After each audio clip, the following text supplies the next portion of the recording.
Should I put my hair up? Hi, welcome to Hannah Singer Airlines. I think the hair needs to go up. Buongiorno! Hello everyone, it's Hannah Singer and welcome to my channel. I don't know why I always do so many things with my hands. Hit the intro!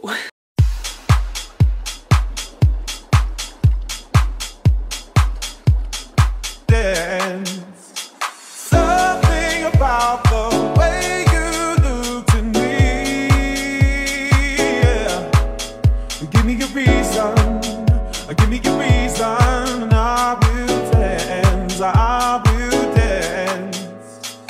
I am so excited for today's video because we're going to be talking about tattoos. Specifically, I'm going to be telling you the meaning behind all of my tattoos. I have 1, 2, 3, 4, 5. Do I really only have 5? For some reason I feel like I have like 10. Cool. I find these videos interesting. If you don't, I'm sorry. Just in case you noticed, yes, I'm sitting on my bed. I feel like it's more personal. We're having a conversation, we're friends, chill vibes. Anywho, let's get into the video because that's why you're here. So let's start with the first tattoo. I got this tattoo when I was 18 years old and it says La terra è il mio parco di gioco. That basically means the earth is my ground of play, or the earth is my playground. The reason I got that is because in high school I felt myself getting really just like inside my head and so restrictive and strict and I guess hard on myself, and I had to keep reminding myself that the earth is my playground. Like, have fun, let loose, like live life. Don't just be inside your head all the time and overthink everything. But really where this tattoo came from is from my mom. She always used to tell me like the world is your oyster, the earth is your playground. And something I connected that to was my family came here from Italy and they came here and had to work really hard to make a living.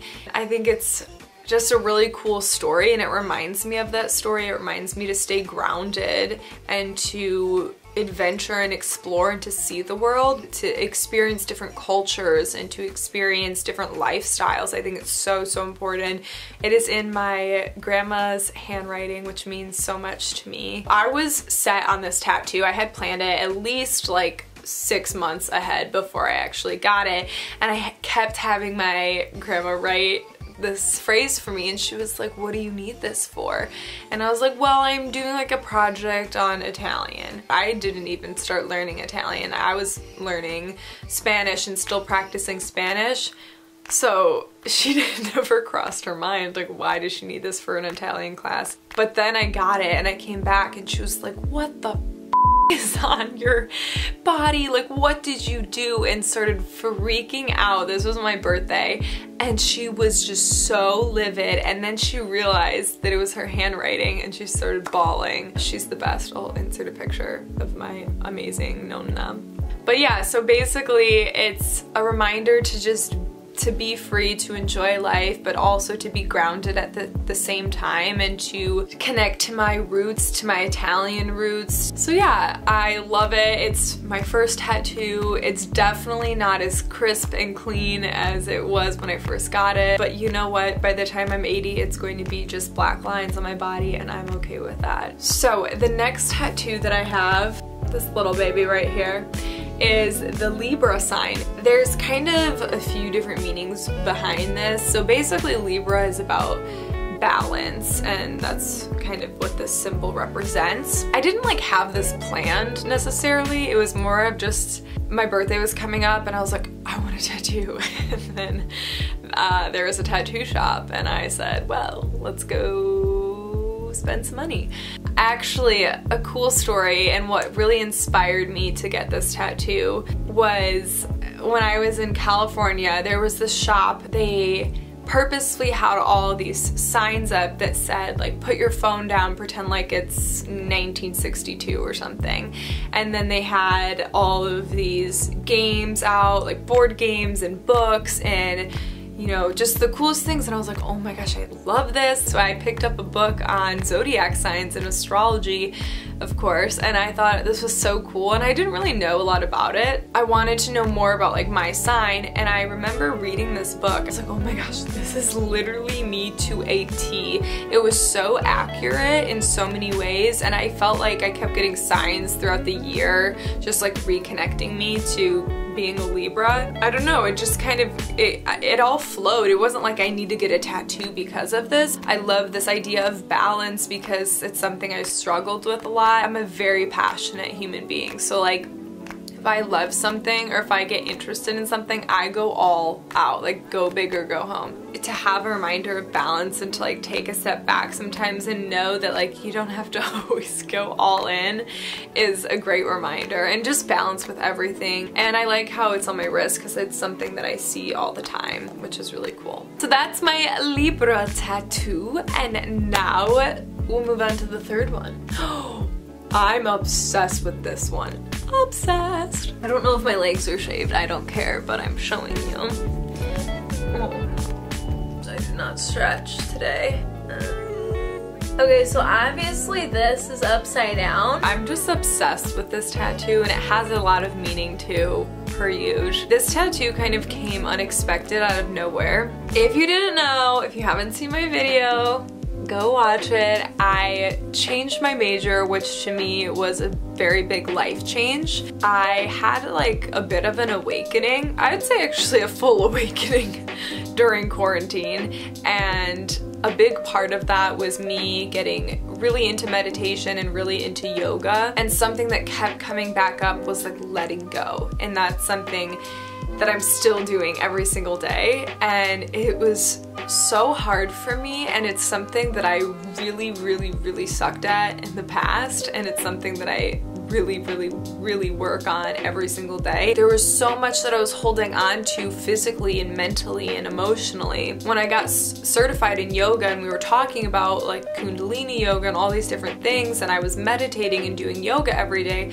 I felt this spiritual awakening like in my soul, and I started to really shed my old skin. I started to really step into my own power and realize that I have the power and the privilege to make choices, to be positive and happy and loving, and to really step into who I am as a human being. And it's a never-ending practice, and it's a never-ending progress in the relationship with myself. And in that time, this like idea of a snake really came to me, because in Kundalini yoga, the energy is represented as a snake. It starts in the base of your spine, and then it goes through the chakras and reaches your third eye to reach enlightenment, and it represents the female energy, this like goddess energy stepping into your power, and that really resonated with me. Also, a snake represents change. It represents rebirth. You're shedding your old skin. I loved this idea of going towards enlightenment, and I have the two hands, which are supposed to be my hands holding a half moon and a half sun,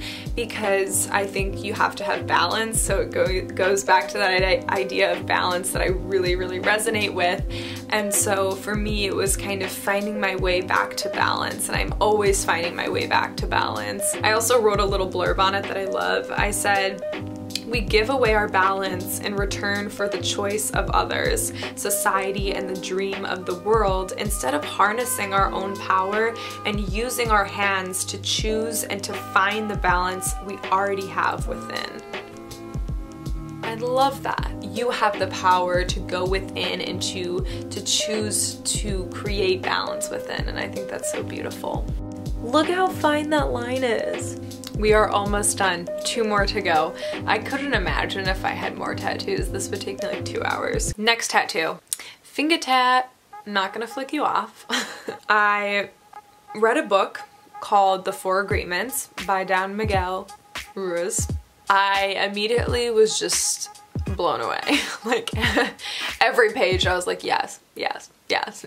This book became like my spiritual Bible in a way, and it's not something that I'm like super attached to, because I don't believe that you should be attached to anything too strongly, and that's just my humble opinion. It's more of just like an outline for me, but the book is really, really beautiful and amazing. There's so much knowledge and beauty in it. This represents the 4 agreements. The 4 agreements are to be impeccable with your word, which means to always communicate clearly and precisely, and not just like the way that you speak, but your entire communication, body language as a whole, you know, the way you emotionally communicate, the pray, whatever, the way that you connect with yourself in, you know, all forms, the way you think, the way you feel, because that's communication to yourself, to always be impeccable and clear with that. It also means, I think, to me, it means honoring your truth. And then the second one is to not take things personally.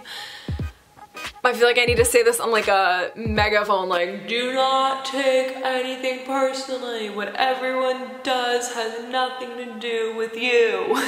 Literally, what people say, what they do has 0 to do with you. And I think that's something that I did not realize, and I still am not the best at it. I'm working on it, and that is the reason I got this, because I see this all the time and it actually reminds me, like, I'm like, oh my gosh, yeah.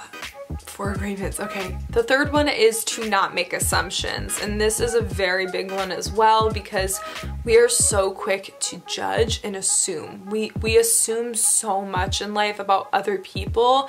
In reality, we don't know what's going on in other people's lives, in their heads, in their hearts, you know, in their souls, and that is something really, really important, because it's so easy to assume what someone thinks or what they feel or what intention they had with a certain action or saying or whatever.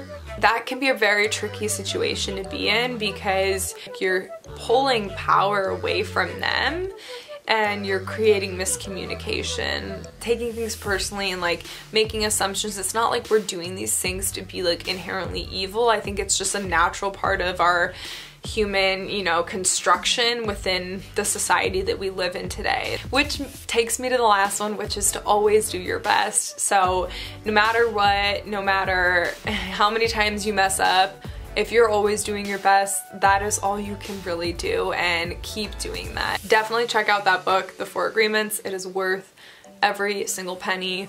Also, The Mastery of Love. We are down to the last tatuaggio, which is on my arm. So this comes from the Yoga Sutras. The Yoga Sutras is basically a book of Patanjali created these Yoga Sutras. He is a yoga teacher, a guide, everything basically. He created these sutras as almost like a guideline for yoga in a way. To me, they're almost like, it's almost like advice in a way through yoga, but it's really cool because each sutra has its own interpretation in today's world, because obviously when Patanjali created the sutras, it was like really long ago. So this sutra in Sanskrit translates in English to "and now the practice of yoga begins," or also known as "the yoga is now." And this really stuck with me during my yoga training. I didn't realize that yoga is so much more than a physical practice. It is in every single moment, in every single present waking moment. It's just a reminder to tap back into yoga, to tap back into this space of going inward, to tap back into your truest self, to tap back into forgiveness, acceptance, love, strength, power, courage, bravery, release, suppleness, surrendering.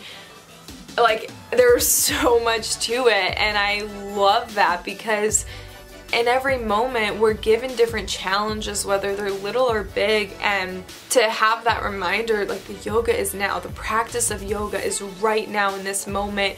Whatever is coming to me, whatever, whether you're in a blissful state or not, that is still yoga, and you can still practice yoga in that moment by being mindful, by tapping into your breath, by tapping into the present moment, and by honoring yourself in every moment. Yoga means union. It's the yoking of mind and body and spirit and soul and everything. It's life. It's a power. It's a force. We are life, and that is a force. It's this connection to our divine self, our divine power, and stepping into that. That is pretty much it.